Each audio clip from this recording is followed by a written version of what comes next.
ನಮಸ್ಕಾರ. ಕನ್ಯಾ ರಾಶಿಯವರಿಗೆ 2026ರಿಂದ ಜನವರಿ 26 ನಂತರದಲ್ಲಿ ನಾವು ನೋಡೋದಾದರೆ ಏನೆಲ್ಲ ಘಟನೆಗಳು ಇವರಿಗೆ ನಡೀಬೋದು ಅಂತ ನಾವು ಅನ್ಕೊಳ್ಳೋದಾದರೆ, ಮುಖ್ಯವಾಗಿ ಈ ರಾಶಿಯಲ್ಲಿ ನಾನು ಯಾವಾಗಲೂ ಕೂಡ ಧರ್ಮ, ಅರ್ಥ, ಕಾಮ, ಮೋಕ್ಷ ಅಂತ ಗ್ರಹಗಳನ್ನ ಸ್ಪ್ಲಿಟ್ ಮಾಡಿ ಎಲ್ಲಿ ಗ್ರಹಗಳು ಜಾಸ್ತಿ ಇದೆಯೋ ಅದಕ್ಕೋಸ್ಕರ ಒಬ್ಬ ವ್ಯಕ್ತಿ ಬದುಕ್ತಾನೆ ಅಂತ ನಾನು ಹೇಳ್ತಿರ್ತೀನಿ. ಆ ಥರದಲ್ಲಿ ನಾವು ನೋಡಿದಾಗ ಯೂಶ್ವಲ್ ಆಗಿ ಪಂಚಮ ಭಾವ ಭಾಳ ಚೆನ್ನಾಗಿರಿಂದ ಹೈಯರ್ ಎಜುಕೇಷನ್ ಮಾಡೋರಿಗೆ, ಜಾಸ್ತಿ ಒಂದು ಕ್ವಾಲಿಫಿಕೇಷನ್ನ ಜಾಸ್ತಿ ಮಾಡ್ಕೋಬೇಕು, PhD ಈ ಥರ ಮಾಡೋಕೆ ಹೊರಟಿರ್ತಾರೆ ಕೆಲವು ಅಂಥವ್ರಿಗೆ, ಜ್ಞಾನವನ್ನು ಜಾಸ್ತಿ ಮಾಡ್ಕೋಬೇಕು ಅಂಥವ್ರಿಗೆ. ಈಗ ಜ್ಯೋತಿಷನೇ ತಿಳ್ಕೊಳ್ಳಿ, ಜ್ಯೋತಿಷದಲ್ಲಿ ಕೆಲವರು ಜ್ಞಾನವನ್ನು ಜಾಸ್ತಿ ಮಾಡ್ಕೋಬೇಕು ಅಂತಿರ್ತಾರೆ.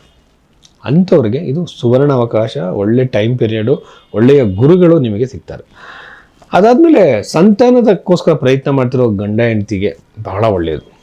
ಬಟ್ ವಿವಾಹ ವಿಳಂಬ ಆಗುತ್ತೆ, ಸಂಬಂಧಗಳು ಬರೋದು ಲೇಟ್ ಆಗುತ್ತೆ, ನೋಡಿಕೊಂಡು ಎಲ್ಲ ಓಕೆ ಆಗಿ ಬೇಡ ಅನ್ನುವಂಥದ್ದು, ಈ ಥರ ಅನ್ಯೂಶುವಲ್ ನೋವಾಗೋ ಘಟನೆಗಳು ನಡೆಯೋ ಸಾಧ್ಯತೆ ಇರುತ್ತೆ. ಬಟ್ ನಿಮ್ಮ ಜಾತಕದಲ್ಲೂ ಆ ಕಾಂಬಿನೇಷನ್ಸ್ ಇರಬೇಕು.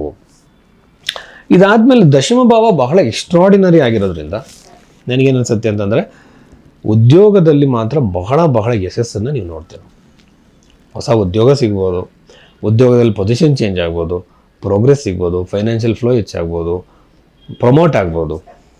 ಬಟ್ ಪಾಸಿಟಿವ್ ಆಗಿ ಘಟನೆಗಳು ನಡೆಯುತ್ತೆ, ಭಾಳ ಉತ್ತಮವಾಗಿರೋ ಘಟನೆಗಳು. ಬಟ್ ಅಷ್ಟಕ್ಕೆ ವರ್ಗದಲ್ಲಿ ಏನಾದರೂ ನಿಮಗೆ ಜಾಸ್ತಿ ಪಾಯಿಂಟ್ಸ್ ಬಂದು ನಿಮಗೆ ದಶಮ ಭಾವದಲ್ಲಿ ಇತ್ತು ಅಂದ್ಕೊಳ್ಳಿ, ಅಟ್ಲೇನಾದರೂ ಗುರುಗ್ರಹ ಟ್ರಾನ್ಸಿಟ್ ಆದರೆ 100%, ಎಸ್ಪೆಷಲಿ ಗುರುದೇಶ ನಡೀತಿದ್ರೆ ಎಕ್ಸ್ಟ್ರಾಡಿನರಿ ಅಂತ ಹೇಳ್ಬೋದು. ಇದನ್ನು ನೀವು ಗಮನದಲ್ಲಿ ಇಟ್ಕೋಬೇಕು. ಆಮೇಲೆ ಇನ್ನೊಂದು ಏನಂತಂದರೆ, ನನಗೆ ಅನಿಸಿದ್ದು ಬಹಳ ಮುಖ್ಯವಾಗಿ ದಶಮ ಭಾವದಲ್ಲೇ ಇನ್ನೊಂದು ವಿಚಾರದಲ್ಲಿ ಹೇಳಿದ್ರೆ, ಹೊಸ ಬಿಸ್ನೆಸ್ಗಳಿಗೆ ನೀವು ಮಾಡ್ತಾ ಇರ್ತೀರ ಅಂದ್ಕೊಳ್ಳಿ, ಪ್ರಯತ್ನ ಮಾಡ್ತಿರ್ತೀರ, ಪ್ರಿಪೇರ್ ಆಗ್ತಾ ಇರ್ತೀರ. ಇದು ಒಳ್ಳೆ ಟೈಮ್ ನೀವು ಸ್ಟಾರ್ಟ್ ಮಾಡೋದಕ್ಕೆ. ಜನವರಿ 26 ನಂತರದಲ್ಲಿ ಪ್ರಾರಂಭ ಮಾಡಿದ್ರೆ ಯಶಸ್ಸು ನಿಮ್ಮದಾಗುತ್ತೆ, ಅಭಿವೃದ್ಧಿ ನಿಮ್ಮದಾಗುತ್ತೆ.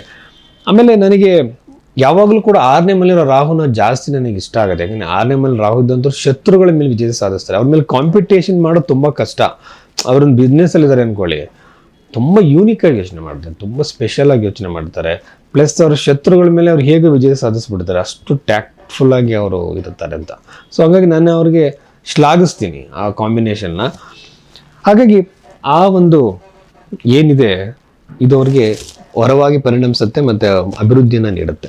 ಎಲ್ಲ ಗ್ರಹಗಳು ಪಂಚಮ ಸ್ಥಾನದಿಂದ ನನ್ನ ಪ್ರಕಾರ ಜ್ಞಾನಕ್ಕೆ ಸಂಬಂಧಪಟ್ಟಂಥ ಆ್ಯಕ್ಟಿವಿಟೀಸ್, ನಾಲೆಡ್ಜ್, ಎಜುಕೇಷನ್ಗಳ ಕೋರ್ಸ್ಗಳನ್ನ ಇವರು ಅತಿ ಹೆಚ್ಚಾಗಿ ಮಾಡ್ತಾರೆ ಅಂತ ಹೇಳ್ಬೋದು. ಸೊ ಇಲ್ಲಿ ಜಾತಕ ಅಂತ ಬಂದಾಗ ಒಬ್ಬ ಜ್ಯೋತಿಷ ಆದವನು ಯಾರು ಹಣೆ ಬರೋನೇ ಚೇಂಜ್ ಮಾಡೋಕ್ಕಾಗಲ್ಲ.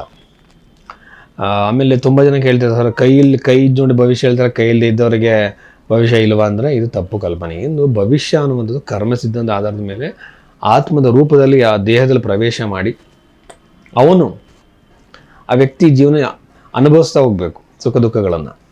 ಇದು ಕಾನ್ಸೆಪ್ಟು. ಈ ಥರ ಕರ್ಮ ಸಿದ್ಧಾಂತ ಅನುಭವಿಸೋಕ್ಕೆ ಬಜ್ಜಿ ಹುಟ್ಟುವಾಗ ಅವನ ಭವಿಷ್ಯ ಕರ್ಮದ ಪ್ರಕಾರ ನಿರೂಪಣೆ ಆಗಬೇಕಾದ್ರೆ ಜಾತಕದ ರೂಪದಲ್ಲಿ, ಹಸ್ತ ಸಾಮುದ್ರಿಕ ರೂಪದಲ್ಲಿ, ಪ್ರಶ್ನೆಗಳ ರೂಪದಲ್ಲಿ, ಎಲ್ಲ ರೂಪದಲ್ಲಿ ಅದನ್ನು ನೋಡ್ಬೋದು. ಅದು ನೋಡೋಕ್ಕೊಂದು ವಿಧಾನ. ಈಗ ನಿಮ್ಮ ಹತ್ರ ಒಂದು ಆಧಾರ್ ಕಾರ್ಡ್ ಇಲ್ಲ ಅಂತ ತಕ್ಷಣ ವ್ಯಕ್ತಿನೇ ಅಲ್ಲ ಅಂತ ಹೇಳೋಂಗಲ್ಲ. ಅದನ್ನು ನೋಡೋಕ್ಕೆ ಒಂದು ದಾರಿ ಹಸ್ತ ಸಾಮುದ್ರಿಕ. ಅದಿಲ್ಲ ಅಂದರೆ ಜಾತಕ ಇದೆ, ಅದಿಲ್ಲ ಅಂತಂದರೆ ಪ್ರಶ್ನೆಶಾಸ್ತ್ರ ಇದೆ. ಈ ಥರದಲ್ಲೆಲ್ಲ ನೋಡ್ಬೋದು. ಕೆಲವರು ಜ್ಯೋತಿಷರುಗಳು ಒಂದೇ ನಿಮಿಷದಲ್ಲಿ ಇಡೀ ಫ್ಯಾಮಿಲಿ ಜಾತಕಲ್ಲೇ ಹೇಳ್ಬಿಡ್ತಾರೆ. ಹಾಗಲ್ಲ, ಟೈಮ್ ಬೇಕು, ಕ್ಯಾಲ್ಕುಲೇಷನ್ಸ್ ಮಾಡಬೇಕು, ಅದಕ್ಕೆ ಆಗಿರೋದು ವರ್ಕ್ ಮಾಡಬೇಕು. ಸೊ ಈ ರೀತಿ ಡಿಸಿಪ್ಲಿನ್ ಆಗಿರೋಂಥ ಜ್ಯೋತಿಷರನ್ನ ನೀವು ಕಾಣಬೇಕು. ಸುಮ್ಮನೆ ಏನೋ ಬೇಕಾಬಿಟ್ಟು ಹೇಳೋವಂಥವ್ರು, ಮ್ಯಾಜಿಕಲ್ ರೆಮಿಡಿ ಕೊಡೋವಂಥವ್ರು ಬೇಡ. ಕರ್ಮವನ್ನು, ಸತ್ಯವನ್ನು ಅರ್ಥ ಮಾಡ್ಕೊಳ್ಳೋ ಥರ ನಿಮ್ಗೆ ಹೇಳೋಂಥ ಜ್ಯೋತಿಷರು ಬೇಕು. ಎಲ್ಲ ಹಣೆ ಬರೋವನ್ನು ಚೇಂಜ್ ಮಾಡ್ತೀನಿ ಜ್ಯೋತಿಷರು ಬೇಡ. ಸೊ ಆ ರೀತಿ ನಿಮ್ಮ ಜಾತಕವನ್ನು ಅನಾಲಿಸಿಸ್ ಮಾಡಿ ಸತ್ಯವನ್ನೇ ನೀವು ತಿಳ್ಕೊಬೇಕು ಅಂದರೆ ಭೈರವಿ ಆಸ್ಟ್ರೋದವ್ರನ್ನ ಸಂಪರ್ಕ ಮಾಡಿ. ನಮಸ್ಕಾರ.